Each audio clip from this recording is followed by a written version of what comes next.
Bonjour, ce podcast fait suite au cours sur le comportement mécanique des systèmes.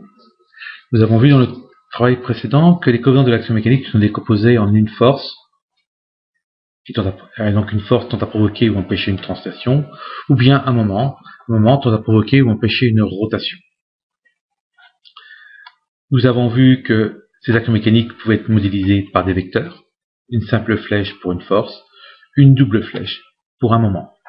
Et que ces vecteurs pouvaient donc s'écrire dans un repère, avec des composantes de la force, qu'on écrit en général grand X, grand Y, grand Z, et les composantes de moment, qu'on écrit grand L, grand M, grand N. Avec un petit rappel sur le fait que la norme d'un vecteur, c'est la racine carrée des composantes au carré. Donc l'action mécanique, on a vu aussi qu'elle était de deux types, soit à distance, soit de contact. Nous allons maintenant préciser ce qui nous intéresse dans l'activité que vous venez de terminer, comment déterminer une action mécanique de contact. Donc pour identifier une action mécanique de contact, il suffit d'identifier la liaison. Donc ça fait rappel aux cours sur vos liaisons que vous avez eu en première. Prenons un exemple. Nous avons ici une liaison ponctuelle. Si nous écrivons les mobilités, nous avons donc une translation suivant X, suivant Y, une translation suivant Z. Nous avons une rotation suivant X, une rotation suivant Y, une rotation suivant Z. À partir du moment où une mobilité n'est pas possible, il y a une composante de l'action mécanique transmissible. Si la mobilité est impossible et la translation suivant Y, nous retrouvons donc une composante de force, translation force suivant Y. Donc, pour trouver l'action mécanique transmissible par un contact, il suffit d'identifier la liaison. Une fois que vous avez identifié la liaison, il faudra identifier les mobilités. Et une fois que vous avez identifié les mobilités, vous pourrez trouver les composantes de l'action mécanique transmissible. Prenons l'exemple. Ici, nous avons affaire à une liaison ponctuelle d'axe Y, Y étant la normale au contact. Si nous cherchons les mobilités, nous avons une translation possible suivant X, pas de translation possible suivant Y, translation possible suivant Z, rotation possible suivant X, suivant Y, suivant Z. Donc, pour trouver les composantes de l'action mécanique transmissible, si une mobilité est possible, il n'y a pas de composante de l'action mécanique transmissible. Donc pour le cas de la translation, c'est translation possible suivant X, donc pas de composante de force suivant X. Translation n'est pas possible suivant Y, une composante de force suivant Y, on écrira donc bien YA. Translation suivant Z possible, donc pas de composante de force suivant Z. Toutes les rotations sont possibles, il n'y a donc aucune composante de moment. Vous trouvez donc directement les composantes de l'action mécanique, mais dans l'espace. Or, beaucoup d'études peuvent être amenées à un problème plan. Si le mouvement souhaité ou empêché du mécanisme s'effectue suivant un plan, on peut ramener l'étude spatiale à un problème plan. Donc ça veut dire que le torseur des actions transmissibles peut être simplifié. Dans le plan, le torseur de l'action transmissible a 6 composantes, 3 pour la force, 3 pour le moment. Dans le plan, le torseur des actions transmissibles n'a plus que pour la force 2 composantes, pour le moment une seule composante. Comment expliquer cela? Dans le plan, je peux soit translater suivant X, dans le plan XY, je peux soit translater suivant X, soit translater suivant Y, ou tourner suivant Z. Or, si cette mobilité est retirée, ça veut donc dire qu'il y a une composante possible suivant X, une composante possible suivant Y, et une composante de moment possible suivant Z. Comment faire ceci? C'est très simple, il n'y a pas de question à se poser. La composante de force perpendiculaire au plan d'étude est nulle. Les composantes du moment suivant les axes du repère sont nulles. 3 solutions possibles, soit le plan d'étude et le plan XY. La composante de force perpendiculaire au plan et la composante suivant Z, elle est nulle. Les deux composantes de moment dans le plan X et Y sont donc suivant X suivant Y et elles sont nulles. Il ne me reste donc possible que ces 3 composantes-là. Pareil, si le plan d'étude maintenant est O, Y, Z, la composante de force perpendiculaire au plan serait suivant X, donc elle est nulle. Les deux composantes de moment dans le plan Y et Z sont nulles. Troisième cas, le plan d'étude et le plan X, Z. La perpendiculaire au plan d'étude serait donc la des Y. La composante de la force suivant Y sera nulle. Et les deux composantes de moment dans le plan X et dans le plan Z sont nulles. Si nous appliquons cette démarche-là à la liaison pivot, mobilité, aucune translation, uniquement une rotation suivant x. Ça veut donc dire que le torseur des actions transmissibles a donc pour la force toutes ses composantes. Pour le moment, à ses composantes suivant y et suivant z. Donc nous sommes ici, nous avons trouvé directement, en partant des mobilités, nous trouvons directement le torseur mécanique des actions transmissibles dans l'espace. Si maintenant nous revenons au plan, le plan d'étude est le plan YZ. YZ, donc la perpendiculaire au plan est l'axe des X. Donc la composante de la force suivant X sera nulle. Les deux composantes de moment suivant Y et donc suivant Z seront nulles. Nous nous retrouvons donc avec cette écriture-là. Donc ça veut donc dire que dans le plan YZ, cette liaison pivot, donc vue sous cet angle-là, ne peut transmettre qu'une force. Une force ayant une composante suivant Y et suivant Z. Donc ça veut dire que nous aurons affaire à une force qui sera quelconque dans le plan. Nous la présenterons donc comme ceci. Deuxième cas, liaison glissière. Liaison glissière, mobilité dans le plan X, Y, Z, translation suivant X possible, uniquement, et aucune rotation. Donc ça veut donc dire que la composante de la force suivant X sera nulle. Il y aura donc une composante de moment suivant Y, suivant Z. Et comme il n'y a aucune mobilité possible au niveau rotation, toutes les composantes du moment sont possibles. Là, nous obtenons le torseur des actions transmissibles dans l'espace. Revenons maintenant au plan XY, parce que nous prenons la liaison dans souvent ce plan-là. Ce plan-là, la perpendiculaire au plan est dans l'axe des Y, la composante de la force suivant Y devient nulle. Les deux composantes de moment dans le plan, donc suivant X et suivant Z, devient nulle.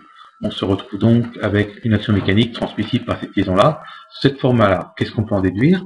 Que la force est forcément une force verticale suivant Z, donc une force verticale suivant Z,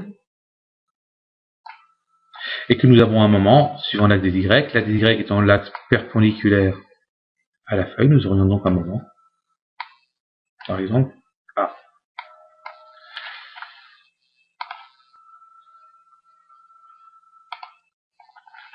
Nous aurions un moment comme ceci.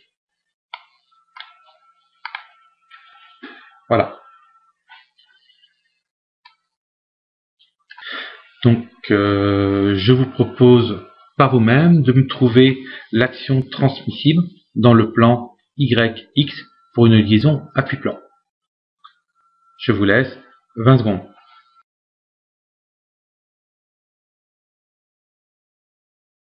Donc, mobilité de la liaison appui-plan dans le plan X, Y, Z. Pas de translation possible suivant X, translation suivant Y, translation suivant Z, rotation suivant X, rien suivant Y, rien suivant Z. Donc à partir des mobilités, je trouve tout de suite le torseur des actions transmissibles dans l'espace. J'ai donc une composante de force suivant X, rien suivant Y, rien suivant Z. J'ai donc pas de composante de moment suivant X, par contre j'en ai une suivant Y et j'en ai une suivant Z. Donc voilà le torseur des actions transmissibles dans l'espace. Venons maintenant au plan. Le plan d'étude est le plan X, Y. La perpendiculaire au plan étant l'axe des Z, la composante de force sur l'axe des Z sera nulle. Elle était déjà nulle, ça ne change rien. Par contre, les deux composantes de moment dans le plan, donc suivant X, est nulle. Elle était déjà nulle, ça ne change rien. Par contre, celle suivant Y devient nulle. Voilà donc l'action mécanique transmissible par la liaison appui-plan, vue souvent cet angle-là. Si maintenant nous cherchons à mettre les actions mécaniques, nous allons donc trouver une force qui est verticale.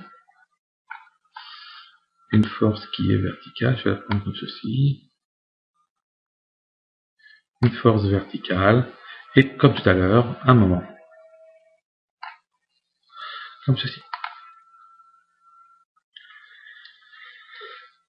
Pour conclure, alors, l'outil torseur, c'est un outil mathématique, hein, ça permet de faire ce qu'on appelle les calculs matriciels.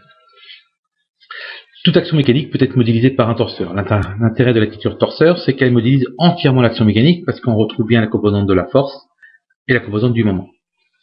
Alors, un torseur des actions mécaniques, c'est écrit de la façon suivante, toujours entre accolades. Première partie, on va écrire l'action mécanique, donc torseur de l'action mécanique de 2 sur 1. De façon très générale. Après ça, on va rentrer un peu dans le détail. L'action mécanique écrite au point A est composée d'une force et d'un moment. Et puis, on va aller un peu plus en détail, donc on reprécise bien qu'on est au point A, qu'on a donc une force et un moment, mais comme on écrit les composantes, il faut absolument un repère. Donc on indiquera toujours à droite de l'accolade le repère. Quel est l'intérêt de cette notation-là? L'intérêt de cette notation-là, ça permet de faire tous les ordinateurs, tous les calculs numériques se font sous forme tensorielle. Alors, si on vient dans le détail, le point A est le point d'application de l'action mécanique. La force et le moment sont appelés les éléments de réduction au point A du torseur de 2 sur 1. Si le point de réduction n'est pas la même lettre que la force, ça veut dire que les forces n'est pas écrit au point d'application réel de l'action mécanique. Nous verrons un peu plus tard pourquoi nous avons besoin de ceci. Dans la première colonne, nous avons les composantes de la force. Seconde colonne, les composantes du moment. J'attire votre attention sur la façon dont on note les inconnus. XA, YK, ZA pour les composantes de la force. L, M, N pour les composantes du moment. Je vous rappelle que le point A est appelé centre, point de réduction du torseur. Donc cette écriture-là est normalisée. Il faut absolument que vous la respectiez. Je vous remercie.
Bonjour, ce podcast est la suite du premier sur le comportement mécanique des systèmes.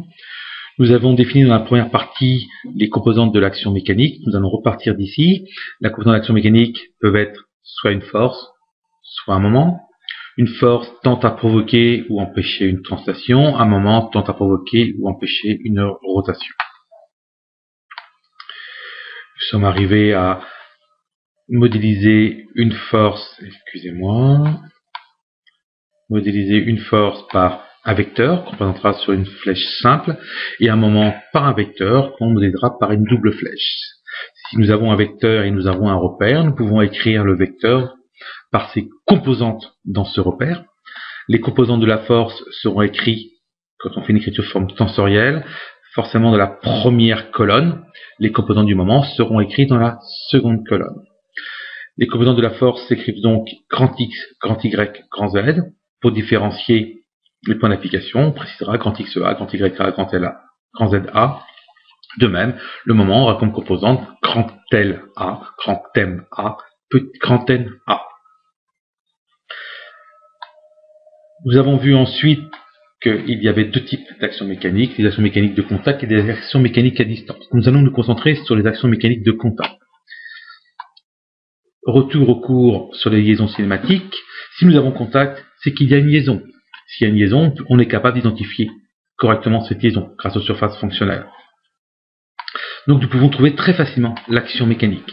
Il suffit donc d'identifier la liaison, de faire apparaître ces degrés de mobilité, et à partir des degrés de mobilité, on trouve directement les composantes du torseur des actions transmissibles. Prenons l'exemple de cette ponctuelle. Cette ponctuelle autorise tous les mouvements sauf un, la translation suivant Y. Chaque fois qu'un degré de mobilité est autorisé, il n'y a pas de composante de l'action mécanique correspondante. Donc, translation suivant X possible, donc il n'y a pas de composante de force suivant X. Par contre, la mobilité suivant Z en translation est impossible. Nous avons donc bien une composante de force suivant